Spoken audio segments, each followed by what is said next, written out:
তেলিয়ামুড়ায় যথাযোগ্য মর্যাদায় পালিত হয়েছে ৮০তম স্বাধীনতা দিবস। মহকুমা ভিত্তিক এই স্বাধীনতা দিবসকে কেন্দ্র করে আজ সকালে পতাকা উত্তোলন সহ বিভিন্ন সাংস্কৃতিক অনুষ্ঠানের আয়োজন করা হয়েছে। উৎসাহ এবং উদ্দীপনার মধ্যে পালিত হয়েছে ৮০তম মহকুমা ভিত্তিক স্বাধীনতা দিবস। এদিন তেলিয়ামুড়া ভগৎ সিং মিনি স্টেডিয়ামে আয়োজন করা হয় স্বাধীনতা দিবসের মূল অনুষ্ঠানটি। শুরুতেই জাতীয় পতাকা উত্তোলন করেন ওই কেন্দ্রের বিধায়িকা তথা ত্রিপুরা বিধানসভার মুখ্য সচেতক কল্যাণী সাহা রায়। তিনি কি বলছেন শোনাবো। শৃঙ্খল ভাঙার দিন, আজ বীর শহীদদের স্মরণ করার দিন।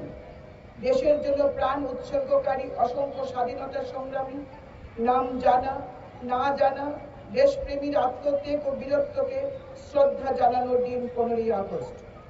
ভারতীয় সংবিধানে অন্তর্নিহিত গণতন্ত্র, সাম্য, ধর্মনিরপেক্ষতা এবং জাতীয় ঐক্যের মূল্যবোধকে লালন করার যে ঐতিহ্য আমাদের হৃদয়ে রয়েছে তার দিকে ফিরে দেখা ও এগিয়ে যাওয়ার শপথ নেওয়ার দিন আজ।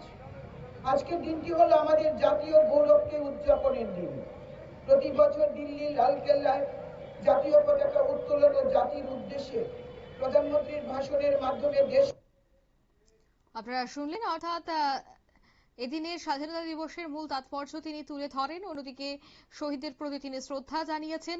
স্বাধীনতার জন্য আত্মবলিদানকারী বীর স্বাধীনতা সংগ্রামীদের প্রতি শ্রদ্ধা নিবেদনের পাশাপাশি স্বাধীনতার মূল্যবোধকে সামনে রেখে ঐক্য, সম্প্রীতি এবং দেশপ্রেমের বার্তা দিয়েই সম্পন্ন হয় তেলিয়ামুড়া মহকুমা ভিত্তিক ৮০তম স্বাধীনতা দিবস উদযাপন।